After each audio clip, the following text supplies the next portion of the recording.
Hello and welcome to Contractor Outlook newscast from the coffee shops. My name is Heidi Ellsworth, and this newscast is really talking about the big picture.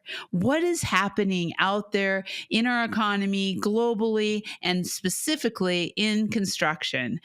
We bring leading speakers, presenters, experts within many different disciplines to the show. And today I am very excited to welcome the Director of Analytics and Consultants from the Bundy Group, Alex Chausovsky, to the Contractor Outlook today. Alex, welcome.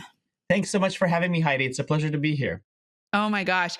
Karen Edwards, who works here at the coffee shops, is our COO, saw you speak at a recent convention and was blown away. She came back and she said, Alex explained things in a way that I could totally understand and really made sense. So you have high referrals and recommendations there.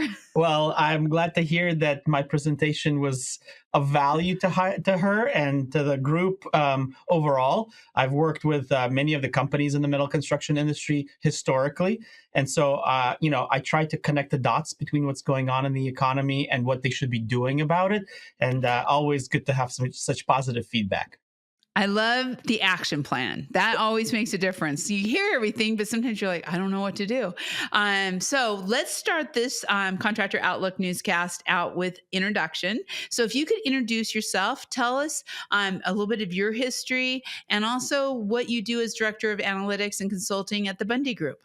Yeah, absolutely. So Alex Chausovsky, as you mentioned, I work kind of leading the analytics and consulting practice at a small boutique investment bank, which is what the Bundy Group is. So I help with everything from kind of providing some clarity in terms of the direction of the economy to all the way assisting business leaders and owners in a sale, an acquisition, or some capital financing, raising money to invest in future growth. And my career has really been focused around one simple concept, which is how can I help people that are responsible for making business decisions leverage data and an objective analysis in order to make the best quality decisions. And that stems everything from the macroeconomic environment to technological trends to labor market conditions, and now with what's been going on lately in the world, geopolitical developments too. So all of these things have an impact, and my job, as I see it, is to kind of break it down for folks, help them understand what's happening, and as I mentioned earlier, what they should be doing in response to the landscape. I love it. I love it. Okay, well, let's start with that big picture. Okay. We're at the end of Q1. What are we looking at with the economy right now? Yeah, so there's a few ways to look at macroeconomic performance. And, globally, I think if we look at the totality of 2024, I would say it was a very strong year, some good momentum. Certainly within the US, that is very true. We grew the economy as measured by GDP, or the gross domestic product, which is kind of the catch-all of economic activity in the United States, by about 2.5% last year, which is above the historic pace of 2%. That's good news. We also had some really nice momentum coming into 2025. There are basically three components to GDP. There's government spending, there's business investment, and then there's the personal consumption element, with that personal consumption being by far the largest driver. That means that you and I, as individual consumers, and everybody listening to this podcast, we are the main growth engine for the US. We account for about 2/3 of overall GDP. And then there are other elements, both business investment and government spending, roughly speaking, about 17% each. So they're also important, but not as critical from a health of the overall economy perspective as how people are acting and feeling about the outlook. So the good news is that the data all the way through February, I don't quite have March's figures yet because we're here in the last day of March recording this podcast, but the data for both business investment and personal consumption showed not only resilience through February, but we actually had the kind of semblance of acceleration happening both in industrial production, which is the benchmark for that B2B world, the industrial economy, the manufacturing economy, if you will, Mm-hmm. and in the retail environment, which is the best way for us to measure personal consumption. So both data series that I follow that are benchmarks for those parts of the economy showed that short-term growth rates were actually accelerating, meaning that down the road, about 2 to 3 quarters down the road, we should see the annual growth rate also rise in a positive direction. Now, of course, all of that is before the policy agenda has really started to take effect. So, the biggest, I think, change in the last 4 to 6 weeks has been the executive orders that President Trump has signed on a variety of items, predominantly on trade, with tariffs now in place on our trading partners to the north and south in Canada and Mexico, on China, on specific product categories like steel and aluminum, of course, which is critical to the metal construction industry, on cars, and more expected imminently. By April 2nd, we should get word on things like reciprocal tariffs, other product categories, potentially like copper and semiconductors and pharmaceuticals. So this has been the biggest difference maker in terms of not necessarily in the hard data, which is what I was talking about earlier, that measures the dollar flow, but in sentiment, right? How do people feel about the economy and what do they expect to happen in the near term? And really, these developments have been kind of detrimental, for a lack of a better word, in terms of the sentiment that we have. So consumer sentiment has fallen off a cliff in the last few months. This is measured by the University of Michigan Consumer Sentiment Index. We have business optimism also pulling back substantially compared to the few months after the election, where businesses were looking forward to lower taxes, less regulation, and had a very optimistic outlook. We've seen that kind of pull back substantially. So I don't think it's fair to say that a recession is in the cards at this point, because the hard data does not support that. But sentiment and the perception of the future does eventually turn into behavior. So my hope here, as we sit at the end of Q1 and look out towards Q2 and the second half of the year, is that the uncertainty, the ambiguity that has been created by these tariffs and other policy initiatives on immigration and tax cuts and things are able to be contained within a relatively short time frame. If we can accomplish that, then sentiment should bounce back and we should continue to see growth in the economy. If that is not something that is dealt with in the short term, if we see this uncertainty carry over into the second half of the year, certainly, then it's going to be very hard to overcome the headwinds of that, because both consumers and businesses will pump the brakes on spending.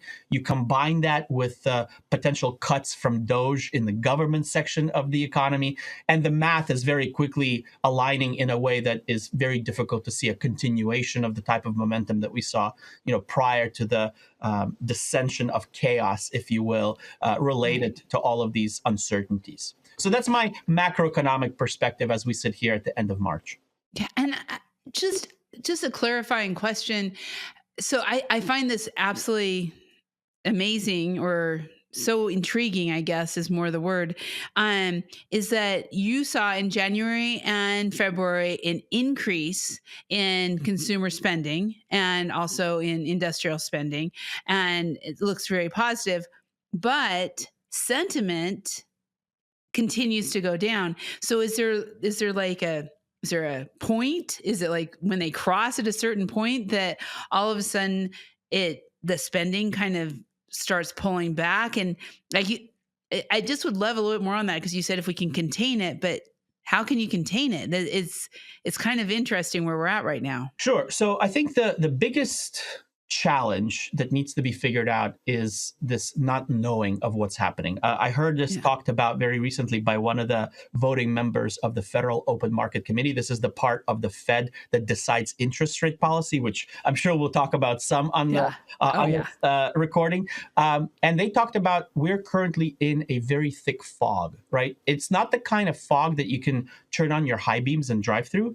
It's so thick that you have to almost pull over to the side of the road and kind of wait for it to settle or to blow through, because you don't know if 50 feet ahead of you is another 90-degree turn, right? So Right. that's what I'm talking about when I talk about like the sentiment translating into behavior down the road.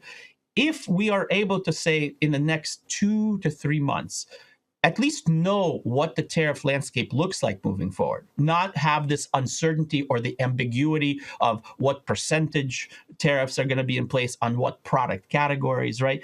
If we know what it is, then both businesses and consumers can start to adapt to that. What, in the case of businesses, by changing pricing, by making sure that they're maintaining profitability at desired levels. But it's the uncertainty that's really causing this kind of inability to do anything. We're almost like deer, staring at some headlights. So I would say there's not a numerical time lag relationship that I can give you specifically between sentiment and then actual activity. Logically speaking, I would think, 2 to 3 months before you start to Hmm. see a real pullback in, consumers closing their wallets, businesses delaying projects, maybe in some cases even canceling projects. That's why I say if we can keep this contained to the first half of the year, then there's still enough time in the second half for us to rebound. If we Right. can't, if it goes into Q3, into Q4, then there's not enough time for the recovery to take place, right? So my opinion right now is, if on April 2nd, when President Trump makes, the big announcement, he's calling it Liberation Day, for a lack of a better word. However you feel about that, if we actually do get some clarity about what's going to happen, that will allow people to start adapting. Until we have that clarity, it's almost impossible to figure out what direction it's going to go into. And so the result of that is continued drawing out or kicking the can down the road. And that is not conducive to economic activity. Right. Therefore, the data, I imagine, will start heading south by the time we get into kind of mid-second quarter, late second quarter, and then really start to feel that negativity in the second half of the year without the clarity that we're all hoping for. And the stock market has been reacting way in advance. I mean, it's already reacting. Yeah. I mean, businesses hate uncertainty, but certainly people who hold and trade stocks hate uncertainty. And so we've seen the result of that. Now, the stock market does not necessarily correlate to the economy. I think it's important to establish that notion. There's only about a 50% correlation between stocks and economic performance. Now, stocks certainly do fluctuate because people make bets. And Yeah. we also have to keep in mind that we were coming off of very high elevated, earnings to stock prices ratios. So people are locking in some of the profits. That's part of what's going on right now. They're expecting their pessimism about the future by getting out of the market, going more to safe haven assets like gold, for example, or treasuries, which are risk-free bonds sold by the Mhm. U.S. government. So some of that is kind of a realization that the high-flying days of late 2024 are probably behind us. Some of it is the pessimism about the future. But I caution people to make the connection between the economy and the stock market directly, because there's not a lot of correlation there. That's interesting. That's great advice too. So if we bring this down, everything we've just talked about into the construction zone, metal, roofing, general contractor, big buildings, new commercial, all that, residential and new homes. What are you seeing there right now? Yeah, so the construction sector is definitely what I would call on the back side of the business cycle, which means that, we're clearly coming off of some peak growth rates that were experienced in, I would call it around the early to mid part of 2023, which is when we saw the growth, particularly in the non-residential sector of the market, Right. peak. And we've been slowing since then. The residential market has obviously been significantly affected by the interest rate environment, more Mhm. so than the non-residential sector, right? And so housing, single-family housing has been weak. Multifamily housing was more robust as we were building out apartment complex. That's starting to slow pretty dramatically too, and eventually we'll probably see some downside pressure. But I think from the metal building construction perspective, really the focus should be on sectors like office and manufacturing construction. That's where most of the demand side pull comes from. And in those categories, we are very clearly kind of in that back of the cycle, slowing pretty dramatically, still in slightly positive territory, year over year growth rate concerned, but the momentum is further pressure to the downside. Now, I don't want to say that as a blanket statement because there are very much exceptions to that rule. A lot of the exception can be seen in the office and in the manufacturing sector. In office construction, particularly the data center build out that's driven by AI adoption and the need for compute power, that's been going really, really strongly. In fact, data centers are now accounting for a much larger portion of office construction. And this is both new builds. I'm talking about massive exascale data centers where they're, putting up brand new facilities from greenfield, property perspective, and the refit or the remodeling aspect. One of the things that I've seen quite a bit of is existing office space within major cities. The vacancy rates are still pretty high because people have not returned to work full time, and there is a lot more people today working remotely than there were before the pandemic. But I would say that they're taking some of that existing office space and refitting it into data centers on a smaller scale, but still enough, because there's already the built out, air conditioning and the cooling and the water that data centers need to operate. So that opportunity, I still think, is going to be very advantageous for, the metal construction sector as we move throughout 2025 and into 26. And this is really regardless of what happens in the macro environment, because the need for compute doesn't go away as we adopt AI.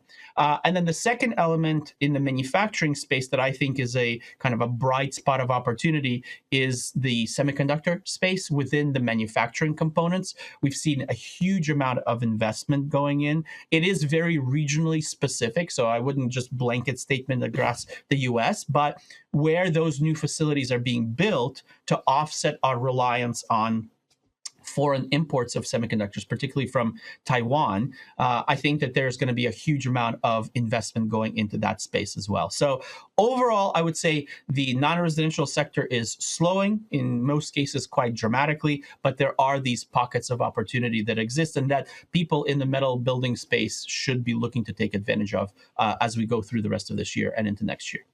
And as you're looking at, I'm intrigued with the fact that the restoration of old office buildings, the data centers, because I've also been hearing a little some multi-use, and it seems like that is a real focus because we have all these buildings that are now not being utilized, and how is that growing? So, with the need for housing, I've also, and I don't know if you've seen this or if there's anything on this, but that those are being retrofitted for housing and for multi-use also, along with some of the other data centers. What are you seeing there? Yeah, that trend has been around for a few years now, so I wouldn't call it a recent development. In particular, what we see are places like old shopping centers and malls being converted into some mixture of residential and mixed-use property. So there's, the retail storefronts on the bottom, residential housing on top. I wouldn't say that that's more recent because the recent focus on building out residential property has been on the apartment side. We saw a huge boom on multifamily construction in 22 and in 23, double-digit growth in many cases. We actually have an oversupply of multifamily housing relative to an undersupply of single-family housing. So yes, that is there, but I would not put it into the outperform category at this juncture. That would firmly stay with kind of the data center and the manufacturing on the semiconductor side. Now, interest rates. Let's talk about that and how that could change everything that you're just talking about. Yeah. So interest rates are obviously the go-to tool that the Federal Reserve uses in its dual mandate to both ensure sustainable employment and control for inflation in the United States, right? Now, inflation over the course of 23 and into 24 was headed on the right path towards the Fed's target. I have been saying for a long time that we're not going to get back to 2% for any sustainable period of time, just because things like wage growth we're still at 4% year over year wage growth in the United States. And when you've got wages growing at 4%, that creates a sustainable amount of demand that will keep prices relatively elevated. So I was always positioning that, we need to be prepared for inflation to kind of long-term settle in that 3 to 5% range. And if that remains the fact, then I think that the Fed is still committed. And we saw at their March meeting that they said, we're still planning for 2 cuts this year of about 0.25% each. I'm not optimistic that that's actually going to happen because of the upside pressure on pricing that is likely going to happen as a result of these tariffs, whatever they end up being at the end of the process. So my expectations are that if we do get a single rate cut at the end of the year, that will be a win. It won't make a substantial difference in terms of borrowing costs, right? 0.25% is not going to be the difference maker between a specific project going forward or not. The ROI calculation is just so much more complex than that. But I will say that in addition to the tempering of expectations for a rate cut, if the tariffs are as inflationary as they could potentially be, I think we need to start talking about the possibility of a rate increase on the table as well. So, I mean, I would say at the beginning of the year, nobody was talking about the possibility that interest rates were actually going to be going up. Now there's a growing and a increasing in volume opinion that if inflation goes, 4, 5, 6%, then the Fed is not only going to stop cutting, there might actually be some movement to increase rates by the time we get into late 2025. But again, I would say if they do increase, it's not going to be the same period of robust, 5.5% increase that we saw back in 2023 in response to 9% inflation, which peaked in mid 2022. That's nothing like what I'm talking about. But I would say certainly it's a possibility that's back on the table. My view is that as far as interest rate changes, whether another small cut or a neutral stance where they don't change rates relative to where we are today, or potentially a small increase, in 2025, that's not going to be the difference maker when it comes to investment in construction activity, right? There's just not enough of a delta between the status quo that we have right now and what could unfold over the next 3 quarters. My view is that the Fed is going to be very cautious. They don't want to be seen as causing the recession, but they also don't want to lose the battle against inflation. And right now, the upside pressure is clearly there from the uncertainty regarding tariffs. And so I think you have to be open to both possibilities while recognizing that that is not going to be the main driver of business performance over the course of 2025. Yeah, that's really interesting. I want to bring back something you talked about right at the very beginning, and that's consumer sentiment. Does the Fed or the interest rates up and down, does consumer sentiment ever have any play whatsoever in any of those decisions? I would say in terms of the changes in interest rate policy, no. Very minimal implications. If consumer sentiment persistently moves up or down over an extended period of time, it's typically because of actual changes in the hard data, which is what the Fed pays attention to. I would also say that consumer sentiment is a very interesting thing. Oftentimes we feel and think and say one thing, but act in a very, very different way. So I'll give you an example of this. I do a lot of tracking of the actual behavior of consumers, meaning things like credit card spending data and consumer loan data. And what we see consistently is that the current views and the current measurement of whether it's the University of Michigan index or any other measure of consumer sentiment have us thinking that the state of the economy is still not very good, even throughout 2024 when it was very positive. And yet, credit card spending is up. Loan origination is up. So we might have a very pessimistic outlook on the state of affairs, and it's largely related to the fact that many of us, unfortunately, live in these bubbles online, and we're constantly bombarded by pessimistic views, right? Right. what we actually go out and do is the exact opposite of that. Credit card Yeah. spending was very robust. Loan origination was robust, and that's considering the fact that the sentiment numbers are about 25 percentage points lower than where they were pre-pandemic, right? So it's really phenomenal. It's this kind of assessment of what we say, feel, and do. Oftentimes are very different things.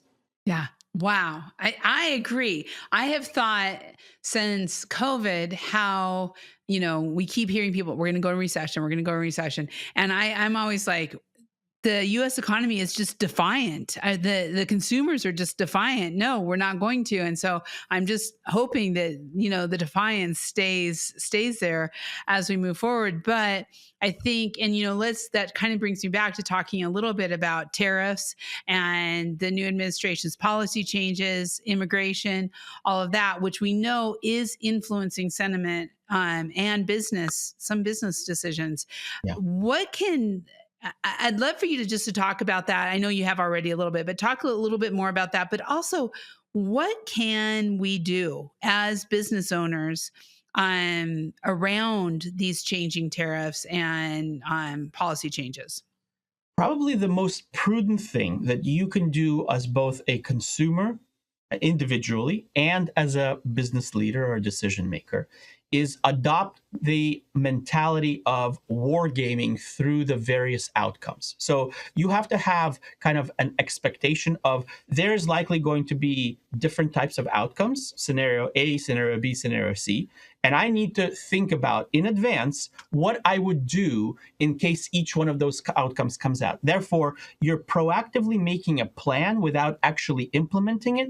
But then when the thing happens, then you're not scrambling to figure out what you're going to do. You actually have a go-to plan that you can start rolling out. And that's a very different mentality than if you go back to 2022, 2023. There was clarity of policy. There was fairly significant runway of positive economic performance down the road. And a lot of businesses that I talked to in particular were, struggling just to keep up with demand, right? They had growing backlogs. They had a project pipeline 12, 18 months into the future, especially in the construction sector, right? Because of the long duration of these projects. And so they didn't need to do that. It was very clear to them what revenue projections were like a year in advance and so on. From a consumer perspective, most people that wanted to have jobs had them. And as a result, they felt comfortable in continuing to spend money, right? So there was no ambiguity in that aspect of it. All of those things are now much less certain. Now, that's not to say that they are completely out of the picture. You look at the labor market data, for example, and it remains strong through February. Even the things that get a lot of news coverage, like, for example, the labor market cuts that are happening at the government level, right? You hear about it all the time. You hear all these headlines, and people are saying how horrific this all is.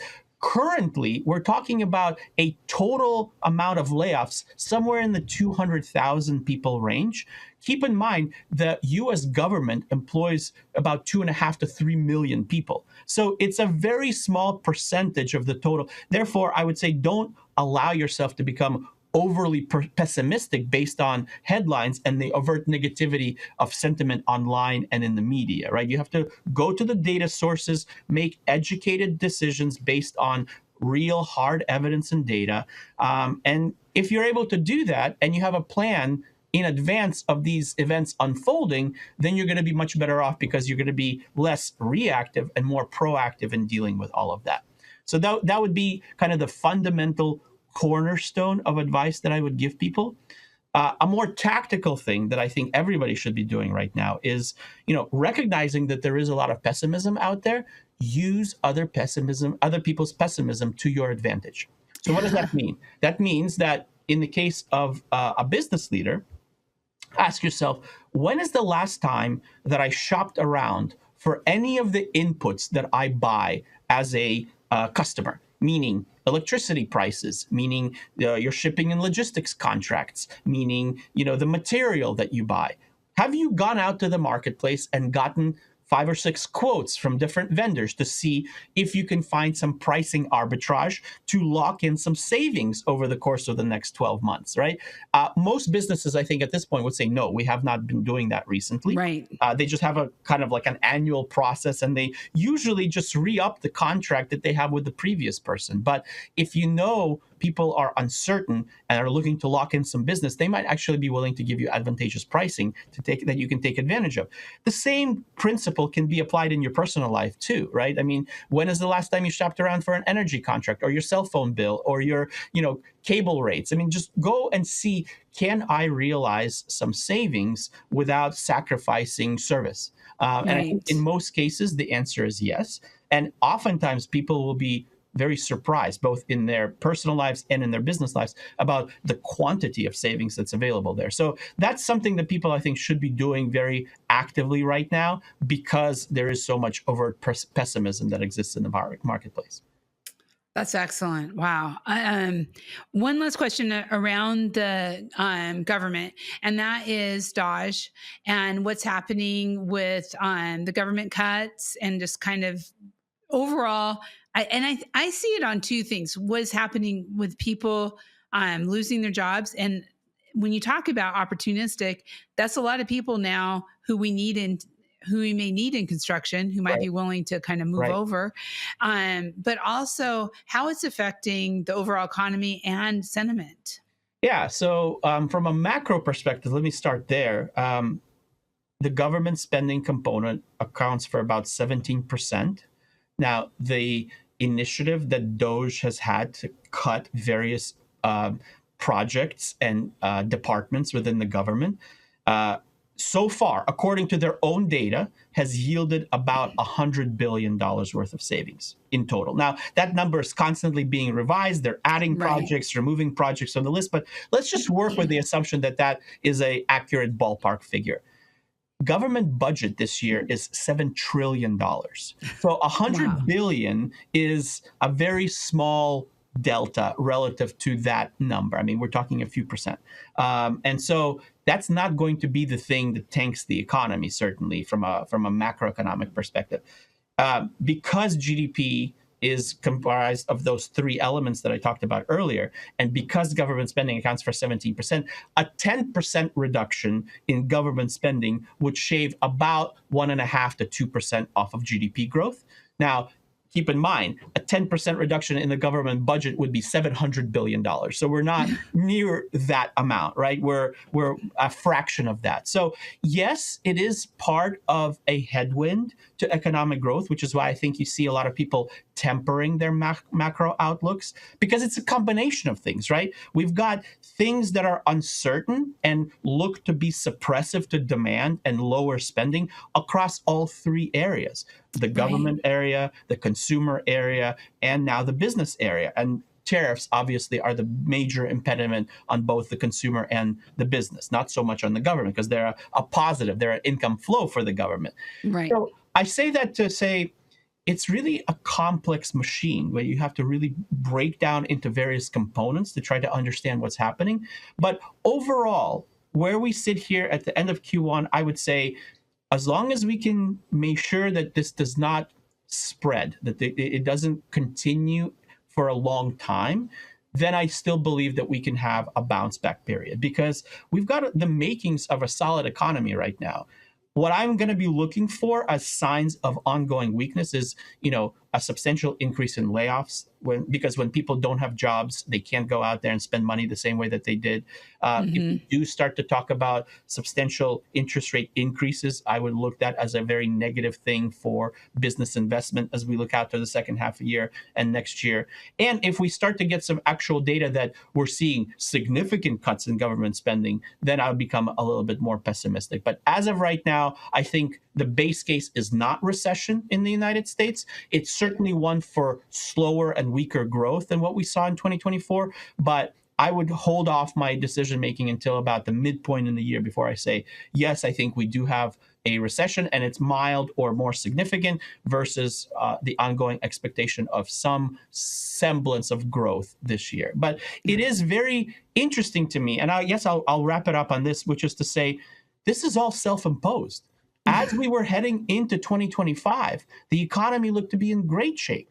Businesses were optimistic, consumers were optimistic, the government spending. I mean, yes, of course, there are inefficiencies and some things that need to be cut, and there's some abuse of the system going on. But I think the way that the administration has approached this with this like shotgun approach, we're changing multiple things in a very complicated system all at the same time, and it becomes very difficult to say what the impact will be on the system as a whole, right? A more controlled approach, I think, would have been welcomed by both individuals and businesses, but it's the sporadic, the uncertain, the chaotic nature of what's going on right now, if you will, that I think is so unsettling for people. So the sooner we can stop doing that, the better off we're going to be long term. Yeah. Fingers crossed. Agreed. We are hoping. So for everyone listening out there, how can they follow you, Alex? How can they follow you and get information and kind of track this so they can make their plans? Of course. Probably the best way is just by following me on LinkedIn. I'm usually putting out announcements, commentary, analysis of different developments. I promise I won't spam your feed. I only write things that I think are important for people to read. So usually a post maybe a couple of times a week, sometimes not even that. But when I post something, it's usually well thought out, well reasoned, backed up by credible data. And so with the design to help you make those informed decisions that you're all looking to make. So that's the best way. I certainly invite people to reach out to me as well. My email is very simple, alex@bundygroup.com, and I'm happy to answer any questions that they might have beyond what we talked about today. I love it, and I'm a follower. Thank you. I love what you do. And just thank you so much for taking your time with us today on this Contractor Outlook newscast. It's my pleasure, Heidi. Thanks for having me. Thank you. And thank you all for listening. Wow. Great information. Please follow Alex on LinkedIn. You will also probably be able to see more of his information on the coffee shops, of course. So check it all out along with all of our Contractor Outlook newscasts. You can find them on any of our sites. Just go to the podcast and subscribe and set those notifications so you don't miss a single episode. We will be seeing you next time on Contractor Outlook newscast.